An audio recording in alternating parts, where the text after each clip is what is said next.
There are moments that split your life into before and after. Moments so painful, they carve themselves into your bones and stay there, aching every time the weather changes.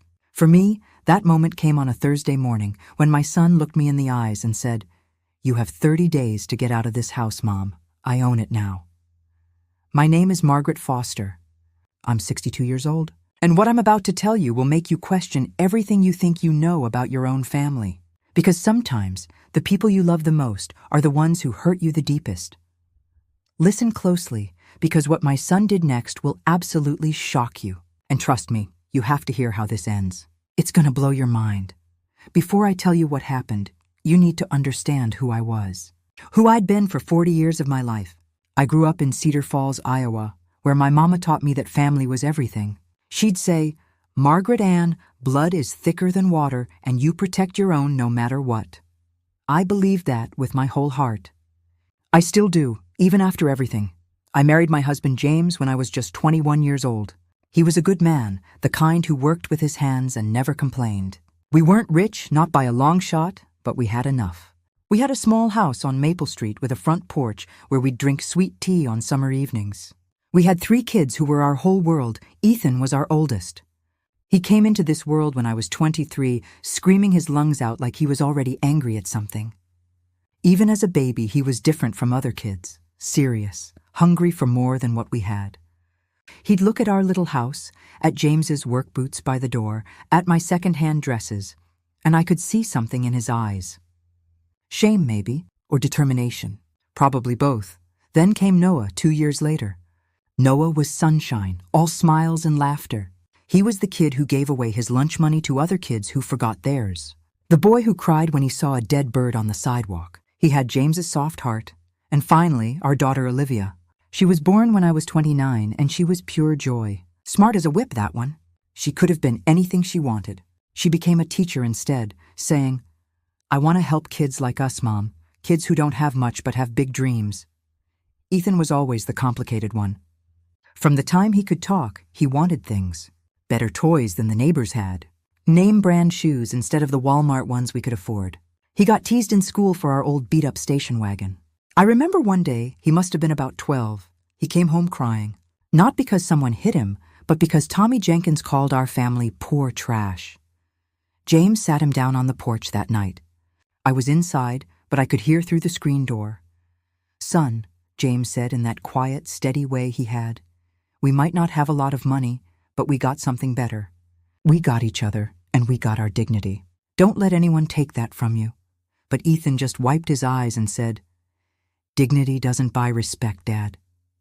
James didn't know what to say to that.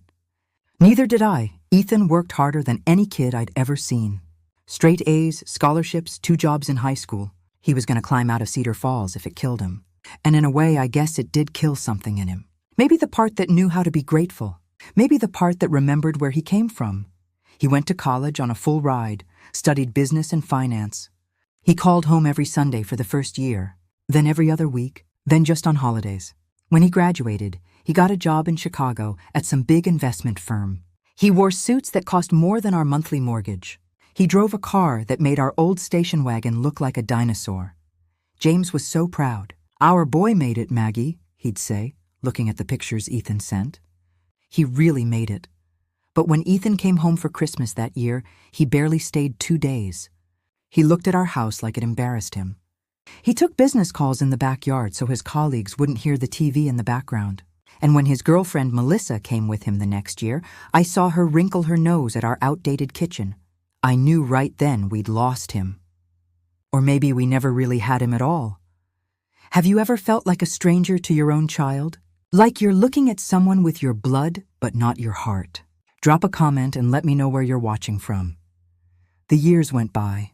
Noah became a nurse at the local hospital, married a sweet girl named Emily, and gave us 2 beautiful grandkids.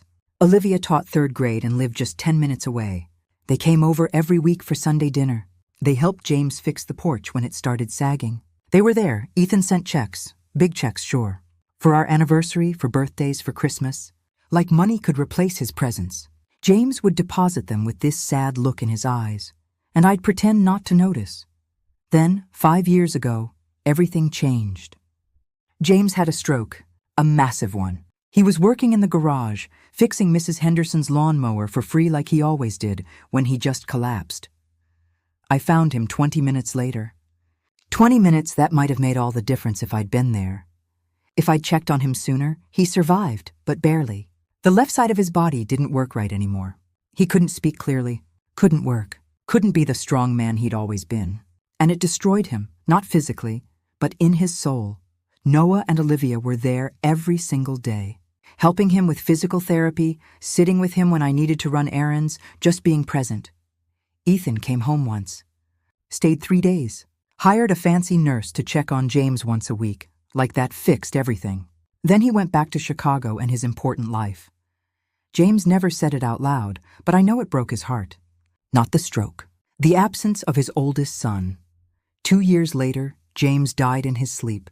Peaceful, the doctor said, but I don't think there was anything peaceful about it. I think he died disappointed, died wishing Ethan had loved us the way we loved him. At the funeral, Ethan cried, real tears running down his face.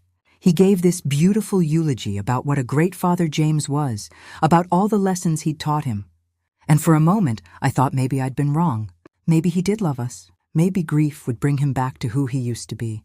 I was so wrong. After James died, I lived alone in our house on Maple Street.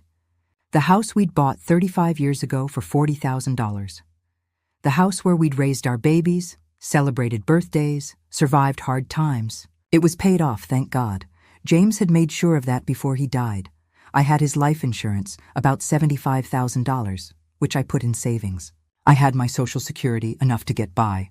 And I had my garden, my church, my neighbors, my Sunday dinners with Noah and Olivia. I was okay. Not happy exactly, but okay. Ethan called every few months. Quick conversations. How you doing, Mom? You need anything? Okay, good. I gotta run to a meeting.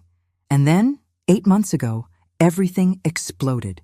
Ethan called on a Monday evening. His voice was different. Excited in a way I hadn't heard since he was a kid getting his acceptance letter to college. Mom, you sitting down? I got news. Big news. My heart jumped. Was he getting married? Having a baby? Coming home? What is it, honey? You remember Uncle William? Dad's older brother? I frowned. William Foster had left Cedar Falls 40 years ago, right after some big fight with the family. He'd moved to California and made it big in real estate. He'd sent a card when James died, nothing else. We barely knew the man. Of course I remember him. Why? He died 3 weeks ago, Mom. And he left everything to Dad's kids. Me, Noah, and Olivia. $30 million, split 3 ways. The world tilted.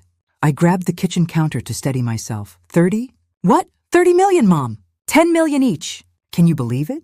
The lawyer's gonna call you this week to set up the official reading of the will. It's real. It's really real. I couldn't speak. Couldn't think. $30 million. A number so big it didn't even seem like real money. Mom? You there? I'm here, baby. I'm just shocked. That's wonderful. Your daddy would have been so proud. There was a pause. Then Ethan said something that made my skin go cold. Yeah, well, Dad never had the guts to go after real money. But Uncle William did. And now we finally got what this family deserves. The way he said, what this family deserves, made it sound like we'd been owed something. Like our life of modest happiness had been some kind of punishment. When are you coming home? I asked, trying to keep my voice steady. Friday. The lawyer wants everyone there for the official reading. I'm flying in Thursday night. Can I stay at the house? Of course, honey. This is your home. Thanks, Mom. See you then.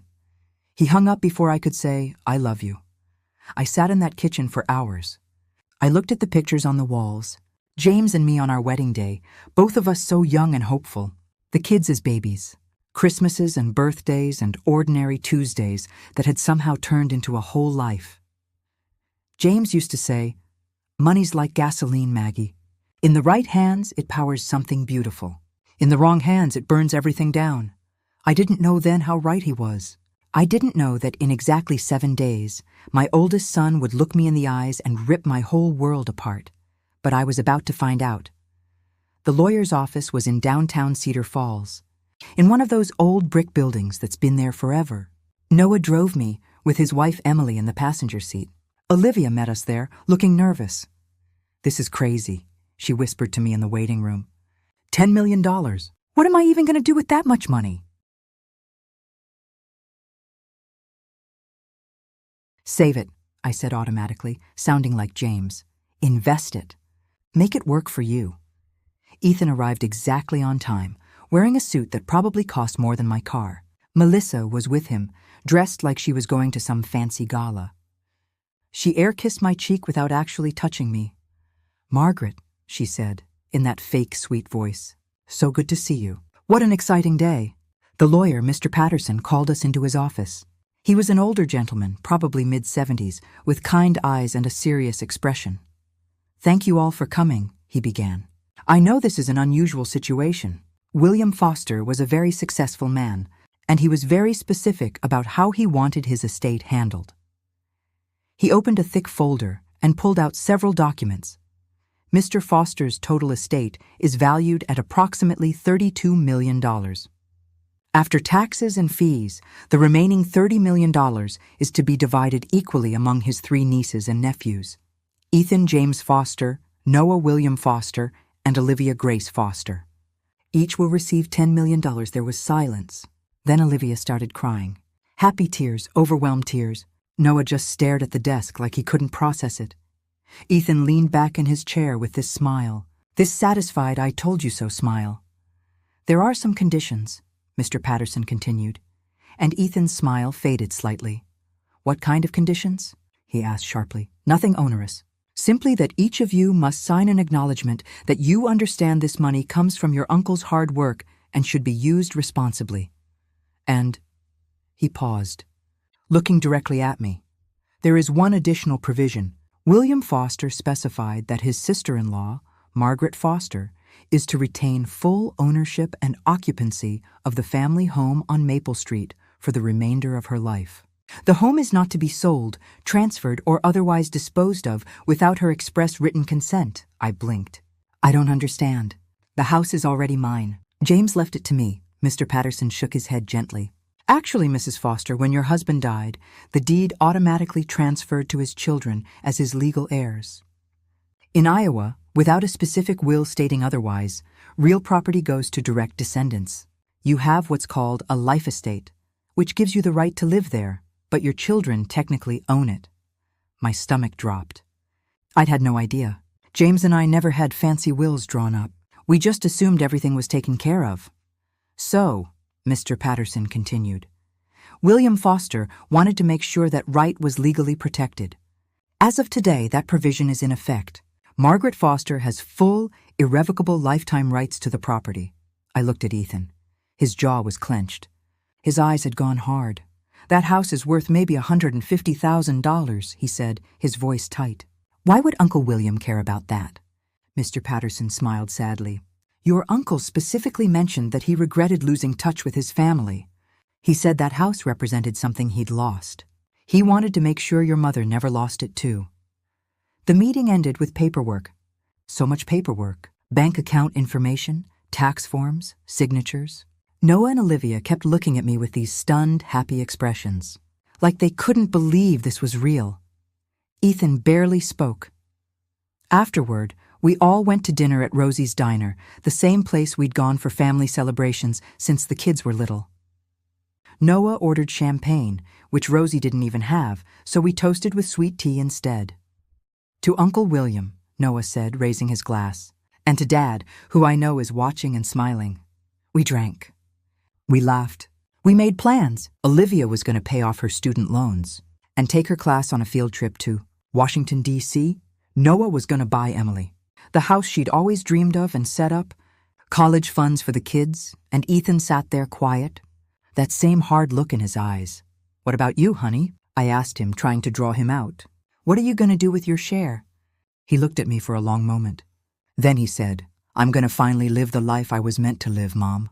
No more struggling. No more pretending I'm not embarrassed by where I came from. I'm done with all that." The table went quiet.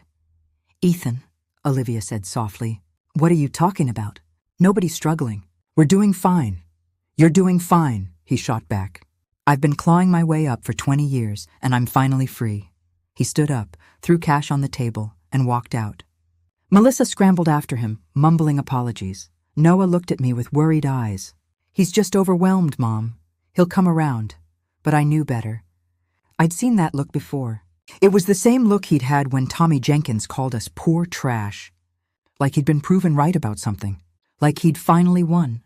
I just didn't know what he'd won, or what it would cost me. You still watching? Good, because what happened next is when everything fell apart. And I mean everything. 3 days later, on a Sunday morning, Ethan showed up at my house. Alone this time, no Melissa. He was carrying a briefcase, and his face had that business expression he wore. Cold, professional. Mom, we need to talk. I was making coffee, still in my bathrobe. Of course, honey. Want some breakfast? I got eggs and, no, Mom, I need to talk business. Serious business. Something in his tone made me go cold. I poured 2 cups of coffee and sat down at the kitchen table. The same table where James had taught the kids to do homework. Where we'd played cards on Friday nights. Where we'd built a whole life. Ethan opened his briefcase and pulled out a folder. I've been doing some thinking, he started. About my future, about investments, about opportunities. That's good, honey. And I realized something. This house, Mom, it's sitting on prime real estate. Maple Street is getting developed. They're putting in condos, fancy restaurants. The property value is going to skyrocket. I frowned. Well, that's nice, but this is my home, Ethan. I'm not looking to sell. His face hardened. See, that's the thing. You might not be looking to sell, but I am. Me, Noah, and Olivia own this house.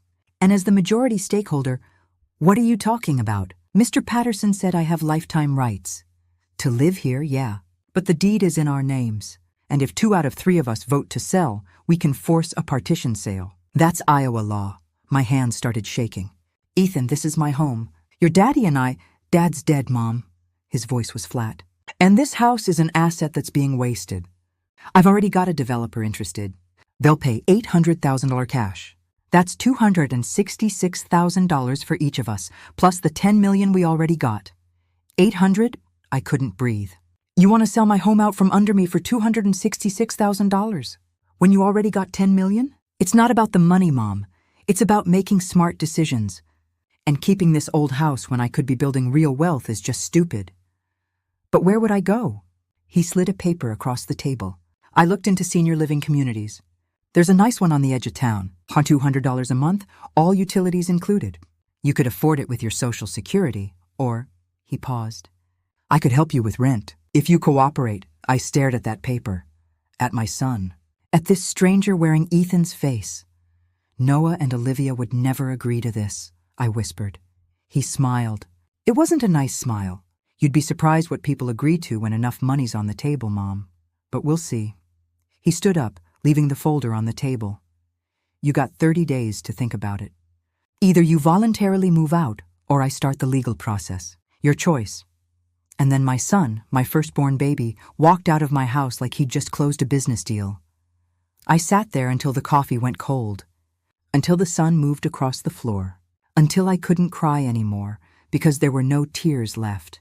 And I thought about James. About what he'd say if he could see this. I thought about Uncle William's strange provision in the will. About why he'd specifically protected my right to stay here. And I thought about that folder Ethan had left behind. Inside, I found the partition sale paperwork. Already filled out, just waiting for signatures. But I also found something else. Something Ethan must have included by mistake. A letter. In Uncle William's handwriting. Addressed to Ethan.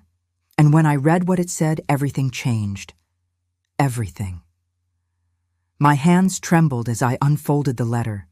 The handwriting was shaky, like Uncle William had written it near the end of his life. It was dated 6 months before he died. Dear Ethan, thank you for your letter regarding investment opportunities. I appreciate your interest in my portfolio and your suggestions for estate planning.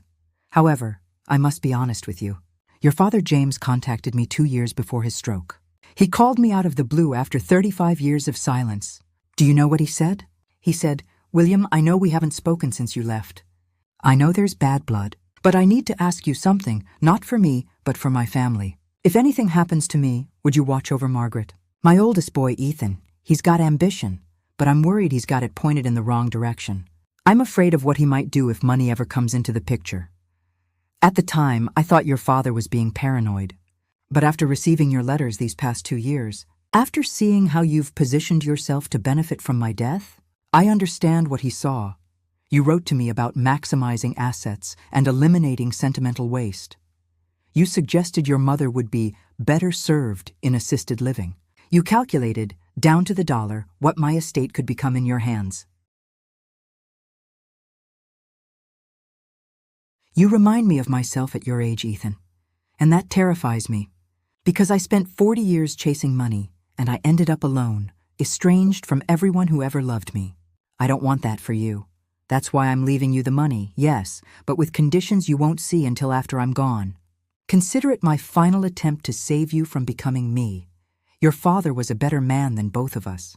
Honor his memory, or lose everything that matters.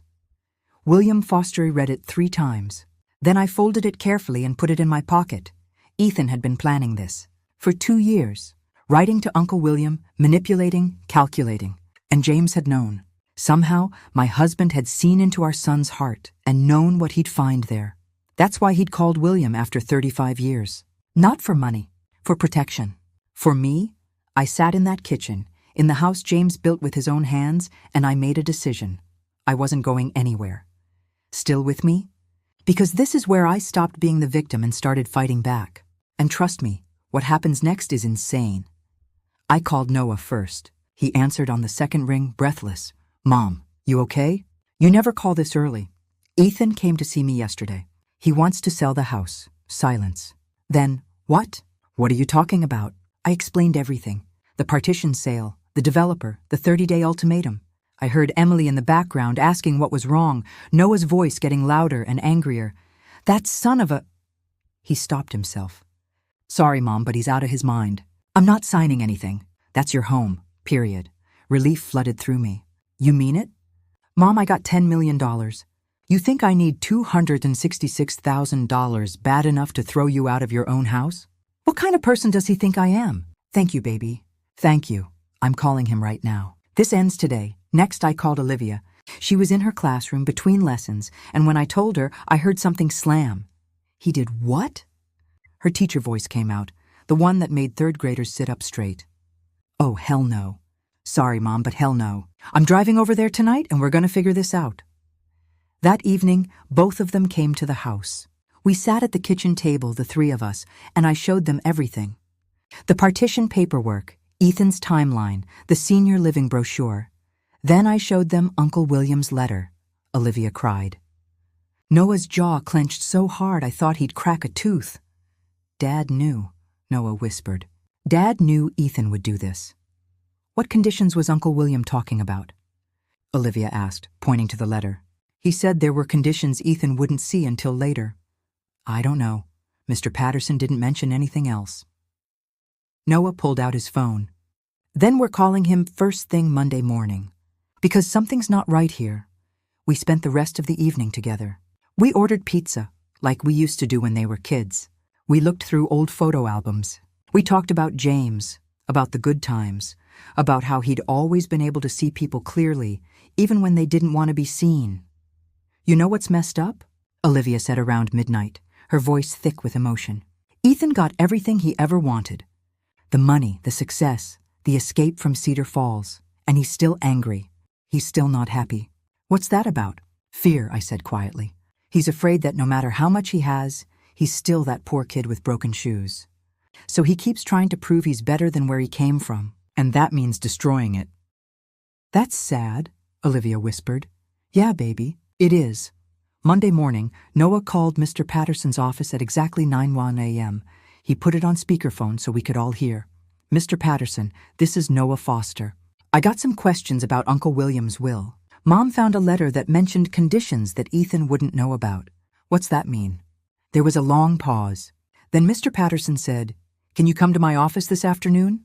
All 3 of you? There are some things I need to explain in person. My stomach dropped.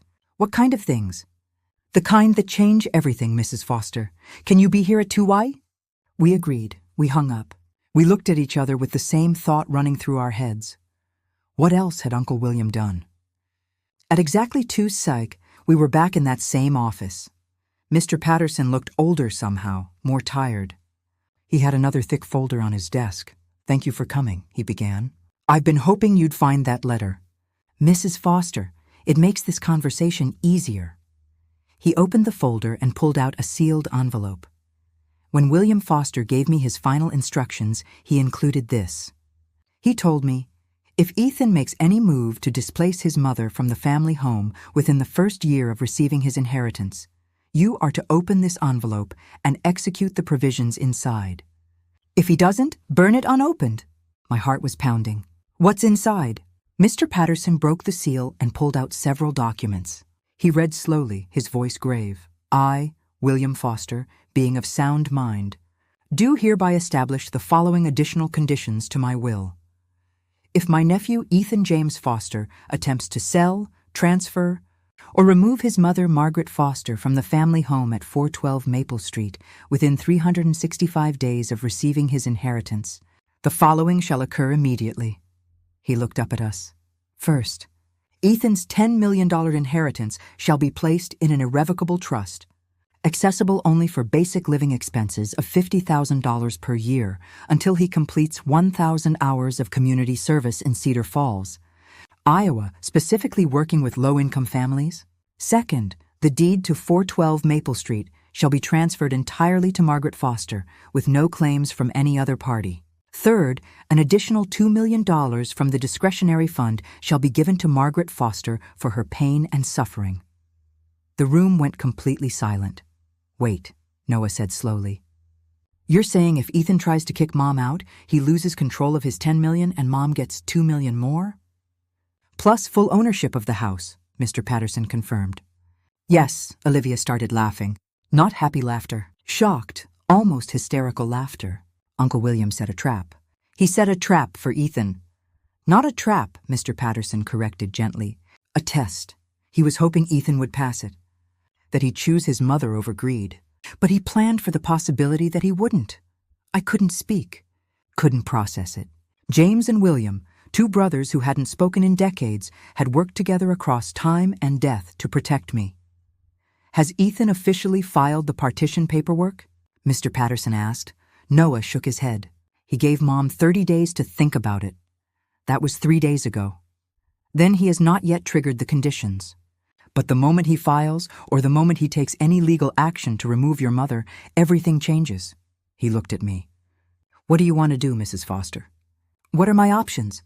"You can wait and see if he actually files, or—" He slid a paper across the desk. "You can file this preemptive declaration, stating that you have been threatened with displacement. Once filed, it triggers an immediate review, and if I verify the threat is credible, which I can based on the documents you showed me, the conditions activate." "So I could end this right now," I said slowly. "Take Ethan's money, take the house, end it." "Yes." I looked at Noah and Olivia. They both had the same expression. "Do it, Mom. Protect yourself." But I thought about that little boy who'd cried when kids made fun of his shoes. About the teenager who'd worked 2 jobs to escape poverty. About the man who was so broken inside that he'd destroy his own mother to feel powerful. "No," I said quietly. "Not yet." "Mom," Olivia started, "I want to talk to him first. Face to face. I want to give him one chance to choose differently." Mr. Patterson nodded slowly. "That's your right. But Mrs. Foster, be careful. Sometimes the people we love are the ones most capable of hurting us." "I know. Believe me, I know. You think I'm crazy, don't you? Giving him another chance after everything? Maybe I am, but that's what mothers do. We hope, even when hope seems stupid." I called Ethan that night. He answered on the 4th ring, annoyed. "Mom, I'm in a meeting." "What?" "I need to see you. Tomorrow. Just you and me." "I already told you. You got 30 days to—" "Tomorrow. Ethan. 10 a.m. At the house. Please." Something in my voice must have gotten through because he went quiet. Then, "Fine, 1 hour. That's it." He showed up at exactly 10 p.m. still in his business suit. He didn't hug me. Didn't smile. Just walked in and stood in the living room with his arms crossed. "So, you ready to talk sense?" I handed him Uncle William's letter. "Read this first." He unfolded it, his eyes scanning the words. I watched his face change. Shock first, then anger, Then something that might have been shame, but it passed too quickly to be sure. He had no right. He had every right. He knew you, Ethan, and your daddy knew you. That's why they did what they did. What are you talking about? I told him everything. About the additional conditions. About the trust in the community service. About the trap he was walking straight into. His face went pale. You're bluffing. Call Mr. Patterson if you don't believe me. He pulled out his phone. Made the call. I watched him listen. Watched the color drain from his face completely. This is blackmail, he hissed after hanging up. Legal blackmail. No, baby. It's consequences. Something you never learned? I earned that money. I deserve it. You didn't earn anything. My voice rose. Uncle William gave it to you out of love, out of hope that you'd be better than you are. And the first thing you did was try to throw your own mother out on the street. You don't need this big house. You're one person. It's wasteful. It's my home, Ethan. It's where your daddy died, where you grew up, where every memory of my life lives. And you want to sell it for $266,000 that you don't even need. He ran his hands through his hair, pacing. So what now? You gonna file that declaration? Take my money? Is that what this is about? I sat down heavily on the couch. The same couch where I'd nursed him as a baby, where James had taught him to read, where we'd taken 1,000 family photos. No, I said quietly. I'm not gonna file it. He stopped pacing. What? I'm giving you a choice. You can walk away right now. Drop this partition sale. Let me live in my home in peace, and your money stays yours. Or you file that paperwork, and you lose everything Uncle William wanted you to have. Not just the money, but the chance to be the man your daddy hoped you'd become. He stared at me. You're seriously giving me an ultimatum? No, baby, I'm giving you a chance. The same chance I've given you your whole life. To choose love over money. To choose family over greed. To choose who you want to be. And if I choose the money, if I file anyway, my heart broke, but I kept my voice steady. Then I'll know for sure that I lost you a long time ago. And I'll do what I have to do to protect myself. We stood there in that living room, my son and me, with 62 years of love and loss and disappointment between us. I need time to think, he finally said. You got 27 days. Same deadline you gave me. He walked to the door. Stopped with his hand on the knob. Did you ever even love me? He asked, his voice cracking. Or was I just never good enough? Never the son you wanted? The question hit me like a bullet. Oh, Ethan. Tears filled my eyes. I loved you so much it physically hurt sometimes. When you were born, I looked at your little face and thought my heart would explode. I loved every version of you. The baby, the boy, the teenager. I even love the man you became, even though he scares me. Then why does it always feel like I disappointed you? Because you disappointed yourself, baby. You set these impossible standards, and when you didn't meet them, you blamed everyone else. Me, your daddy, Cedar Falls, being poor. But the only person holding you to those standards was you. A tear ran down his cheek. Just one, then he wiped it away angrily. I'll let you know my decision, he said. And left. That was 25 days ago. And what happened next? What Ethan chose? It's gonna absolutely destroy you. Are you ready? For 25 days I waited.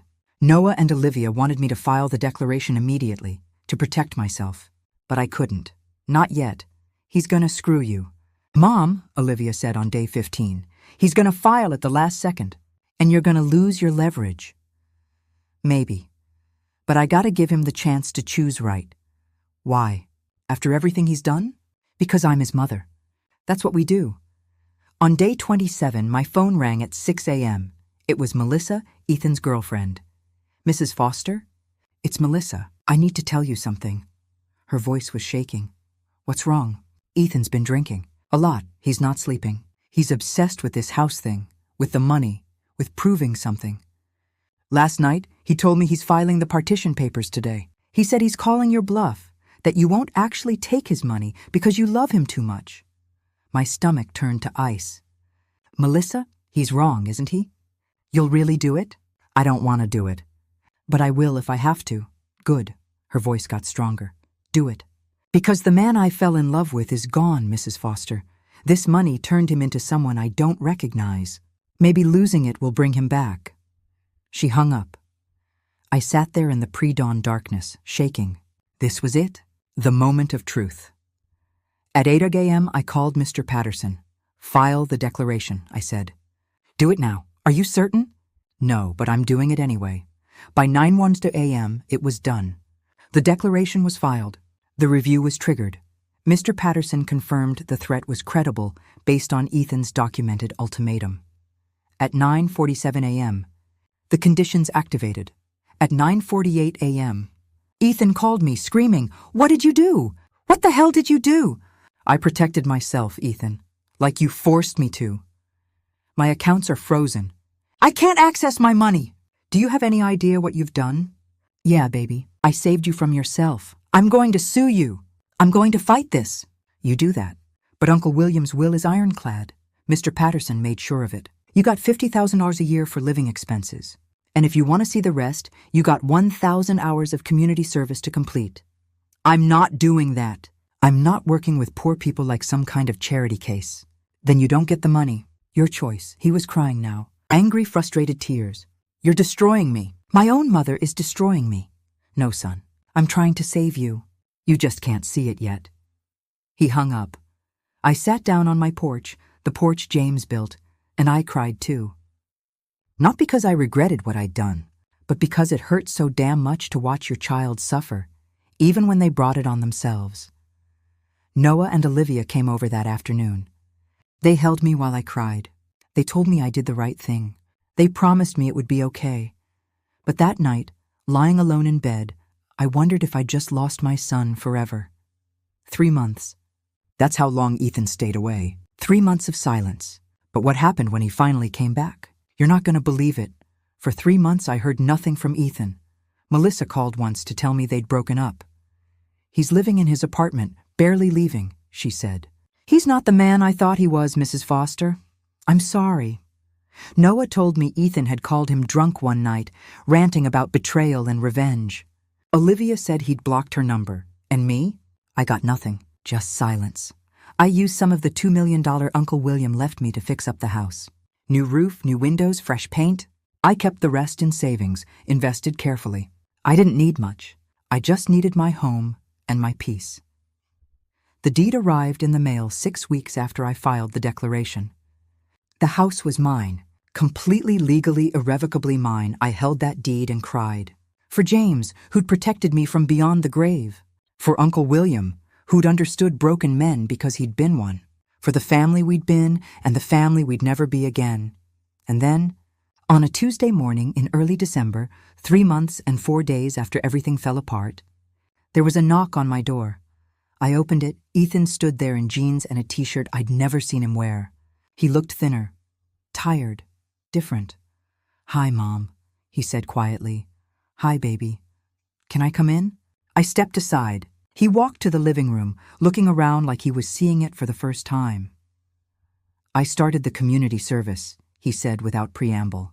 2 weeks ago, at the Cedar Falls Community Center, working with kids from low-income families.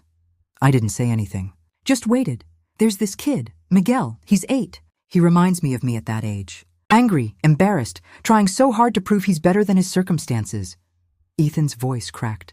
Yesterday, he told me his biggest dream is to make enough money that his mom never has to worry again. And I saw myself, Mom. I saw exactly who I was, who I still am. He sat down heavily on the couch. "I'm so sorry." The words came out broken. "I'm so sorry for what I did to you, for what I became, for every horrible thing I said and did." I sat beside him. Didn't touch him yet. Just sat. "Why now, Ethan? What changed?" "I lost everything that didn't matter," he whispered. "Melissa, my image, my money, my pride. And I realized the only thing I actually lost that hurt was you, losing you, knowing I destroyed us." He turned to me with tears streaming down his face. "I don't know if you can ever forgive me. I don't know if I deserve it. But I'm trying to be better, Mom. I'm actually trying." I looked at my son, my broken, humbled, finally honest son, and I did what mothers do. I pulled him into my arms and held him while he sobbed. "I never stopped loving you," I whispered. "Not for 1 second. I was just waiting you to come home."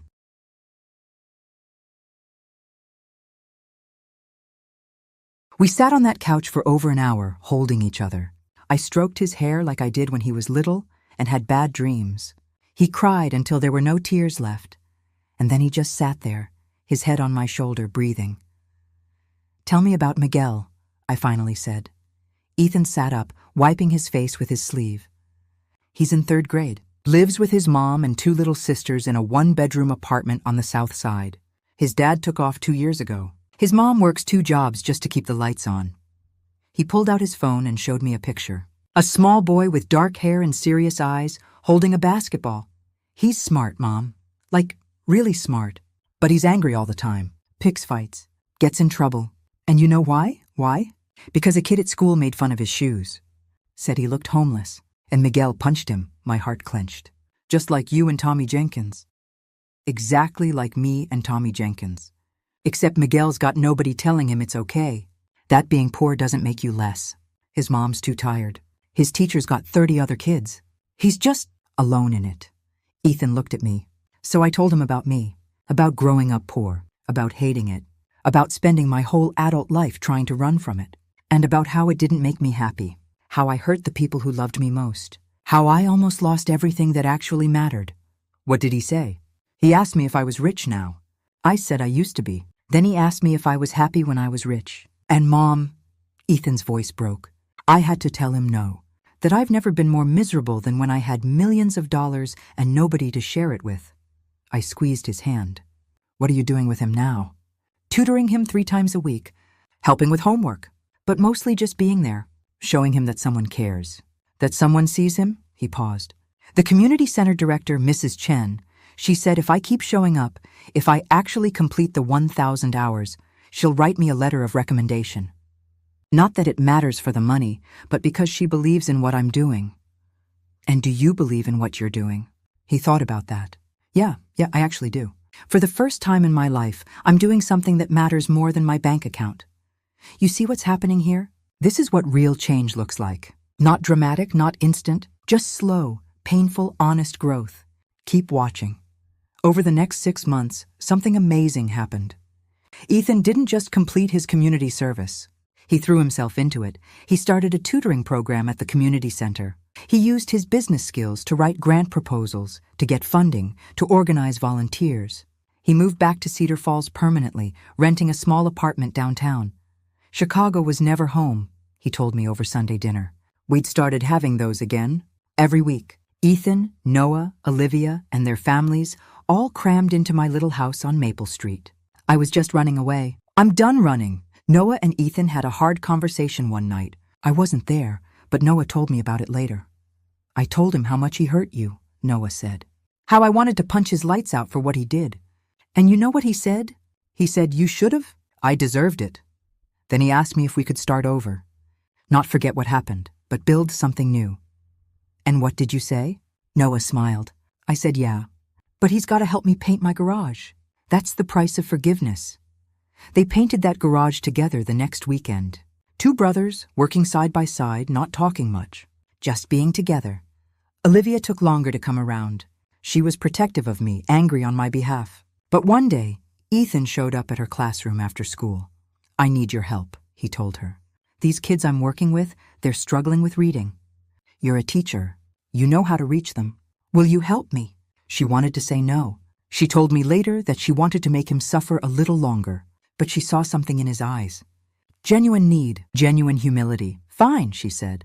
But you're buying all the supplies. Deal. They started an after-school reading program together. Ethan funded it with his $50,000 annual allowance. Every penny he didn't absolutely need for rent and food went to those kids. Olivia came to Sunday dinner one week with tears in her eyes. He's different, Mom, she whispered to me in the kitchen. He's actually different. This isn't an act. I know, baby. How do you know? How can you trust it? Because I see your daddy in him now. Finally, after all these years. And I did. When Ethan smiled at those kids, when he talked about their progress, when he showed up every single day, even when he was tired or discouraged, I saw James. I saw the man who'd worked double shifts at the factory, who'd fixed neighbors' lawnmowers for free, who'd given everything to his family without ever asking for credit. 9 months after that terrible day when everything fell apart, something incredible happened. Something that changed all of us forever. Mrs. Chen from the community center called me on a Wednesday afternoon. Mrs. Foster, I need to tell you something about your son. My heart jumped. Is he okay? He's more than okay. Margaret, can I call you Margaret? Of course. Ethan completed his 1,000 hours last week. But he didn't stop. He's up to 1,400 now. And the work he's done, the lives he's changed. We've had 6 kids get full scholarships to private schools because of his tutoring program. We've had parents get better jobs because of the adult education classes he started. He's transformed this place. Tears filled my eyes. Thank you for telling me. That's not why I'm calling. I'm calling because I want to offer him a job. Director of Youth Programs. It doesn't pay much, maybe $45,000 a year. But it's real work. Meaningful work. Do you think he'd be interested? I think you should ask him yourself. He said yes. Of course he said yes. That Sunday, at family dinner, Ethan stood up and clinked his glass for attention. I got an announcement, he said, looking nervous. I've been thinking a lot about Uncle William. About his will. About what he was trying to teach me. We all went quiet. He gave me $10 million with conditions. Not to punish me, but to save me. To show me what actually matters. And I finally get it. So I talked to Mr. Patterson this week, and I'm making some changes. He pulled out a folder. His hands were shaking. First, I'm releasing my claim to the remaining money. I don't want it. I don't need it. I got my $50,000 a year, my job at the community center, and that's more than enough. Noah started to object, but Ethan held up his hand. Second, I'm asking Mr. Patterson to work with you guys to create something. A foundation in Dad's name. The James Foster Foundation. It'll use the money I'm giving up, almost $9 million after what I already spent, to provide scholarships, job training, and support for low-income families in Cedar Falls. Olivia gasped. Noah stared. And third, Ethan turned to me, his eyes wet. I'm asking Mom if she'll run it. Not the business stuff. We'll hire people for that. But the heart of it. The vision. Because if anyone knows what struggling families need, it's you, Mom. You lived it. You survived it. You raised 3 kids on next to nothing and gave us everything that mattered. I couldn't speak. Couldn't breathe. I don't expect you to forgive me, Ethan continued, his voice breaking. I don't expect to ever make up for what I did. But I'm asking you to let me spend the rest of my life trying. Let me honor Dad the way I should have from the beginning. Let me finally be the son you both deserved. The room was completely silent. Then Noah started clapping. Slowly at first, then faster. Olivia joined in, then their spouses, then the kids who didn't fully understand what was happening but knew it was important. And I walked over to my son, my complicated, broken, healed son, and I pulled him into my arms. You already are, I whispered. You already are. Wait. Because this isn't even the best part. What happened next? It's going to make you believe in miracles. The James Foster Foundation officially launched 6 months later. We had a ceremony at the community center with the mayor and local news and about 200 people from the community. But the most important person there was Miguel. He stood at the podium, barely tall enough to see over it, and read from a piece of paper in his shaky handwriting. My name is Miguel Rodriguez. I'm 9 years old. A year ago I was angry all the time. I got in trouble at school. I thought being poor meant I was stupid and worthless. Then I met Mr. Ethan. He told me his story. He showed me that where you come from doesn't decide where you go, and he helped me believe I could be anything. Miguel looked right at Ethan. Because of Mr. Ethan and this foundation, I got a scholarship to Cedar Academy.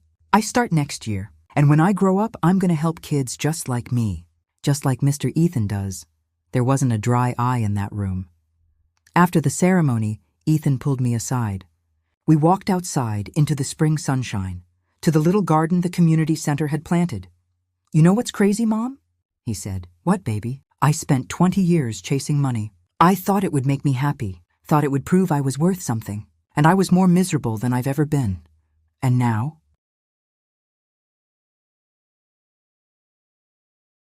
Now I make $45,000 a year. I live in a tiny apartment. I drive a 10-year-old Honda, and Mom? He smiled, and it was real, pure. I've never been happier. I wake up every day knowing I matter. Not because of what I have, but because of what I give.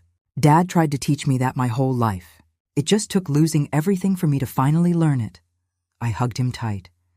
Your daddy is so proud of you. I know he is, and I am too. Even after everything I did, especially after everything you did. Because you chose to change. You chose to be better. That's the hardest thing a person can do. We stood there in that garden, my son and me, in the warm sunlight. And I thought about James, about Uncle William, about the long, painful road that had brought us here. You still watching? Good. Because here's the ending you've been waiting for, the one that makes it all worth it. That was 3 years ago. Today, the James Foster Foundation has helped over 300 families in Cedar Falls. We've provided scholarships, job training, emergency financial assistance, and mentorship programs. Noah handles the financial management. Olivia runs the education programs. And Ethan? Ethan is the heart of it all. He works 60 hours a week, not because he has to, but because he loves it. He knows every kid by name. He shows up at their soccer games, their school plays, their graduations. He's become the dad that many of them never had.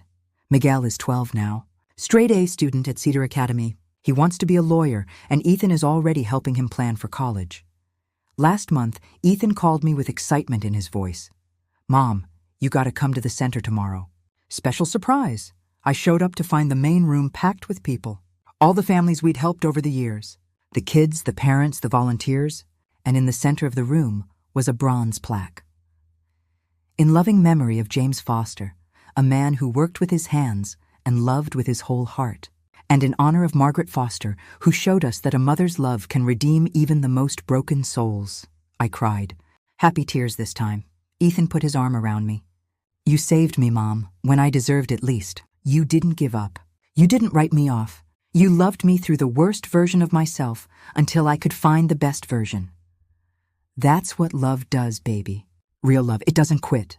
I know that now, and I'm going to spend the rest of my life making sure these kids know it too. That Sunday, at family dinner, we were all crammed around my table. Noah and Emily with their teenagers now, Olivia and her husband with their twin toddlers, Ethan, who'd recently started dating a social worker named Ava, who worked at the center, and me, surrounded by the family James and I had built. As we held hands to say grace, I looked around that table, at the food we'd made together, at the faces I loved more than life itself, at the second chances and hard-won forgiveness and messy, beautiful redemption, and I thought, this is what wealth really looks like, not the number in your bank account.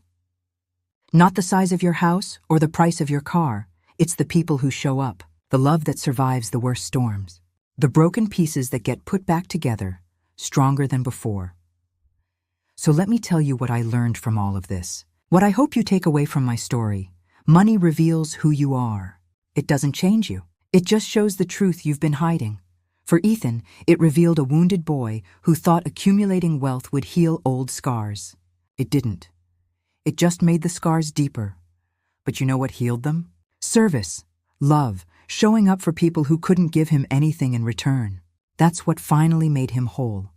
If you're watching this and you're fighting with your family over money, over inheritance, over who gets what, please listen to me. The money doesn't matter. It doesn't. What matters is sitting around a table on Sunday evenings, sharing a meal. What matters is watching your kids become better people. What matters is knowing that when you die, you'll leave behind love, not just assets. James left me $75,000 in life insurance. Uncle William left millions. But you know what the most valuable inheritance was? The letter James wrote to his brother, asking him to protect me. That act of love, reaching across decades of silence, that's what saved us all. Ethan's at peace now. He's making a difference. He's happy in a way he never was when he had millions. Noah and Olivia never needed the money to be good people, but they're using their share wisely. Noah opened a small medical clinic for low-income patients. Olivia expanded her teaching to night classes for adults who never finished school. And me? I'm 65 now. I live in my little house on Maple Street, the house that almost got sold out from under me. The house that 3 men, James, William, and Mr. Patterson, worked together to protect. My white roses are blooming in the garden. I planted new ones last spring with Ethan's help. They're beautiful. Every morning, I have coffee on the porch James built. Every evening, I watch the sunset from the window where I used to watch him come home from work, and I'm happy. Truly, deeply happy, not because of money, not because everything's perfect, but because I have what matters. I have my family, healed and whole. I have purpose. I have love that survived the worst test imaginable, and I have hope that even when people break, they can be put back together. If my story helps even one person choose love over money, choose forgiveness over bitterness, choose hope over despair, then every tear I cried was worth it. Share this story, please. Share it with someone who needs to hear it. With a family that's fighting, with a mother who's heartbroken, with a son or daughter who's lost their way. Tell them it's not too late. It's never too late to come home, to say I'm sorry, to choose differently. Tell them that love, real love, the kind that mothers carry in their bones, that love is stronger than greed, stronger than pride, stronger than any amount of money. And tell them that happy endings are real. They're messy and complicated, and sometimes they take years. But they're real. I'm living proof. My name is Margaret Foster. I'm 65 years old. I almost lost everything that mattered, but I fought for it. And I won, not with lawyers or lawsuits, though those had their place. I won with something much more powerful. I won with love that refused to quit, with boundaries that demanded respect, with hope that believed in second chances. And now, 3 years later, when I sit at my table on Sunday evenings, surrounded by my whole family, when I watch Ethan help Miguel with homework, when I see the foundation's work changing lives, when I feel James's presence in every corner of this house, I know beyond any doubt that we're gonna be okay. Better than okay, we're gonna be happy. Truly, completely, joyfully happy. And that, my friends, is worth more than all the money in the world. The end. If this story touched your heart, drop a comment below and tell me your biggest takeaway. Have you ever had to fight for your family? Have you ever watched someone you love transform? Share your story. You never know who needs to hear it. And remember, family isn't about perfection. It's about showing up even when it's hard, especially when it's hard. God bless you all. And never, ever give up on the people you love. Never.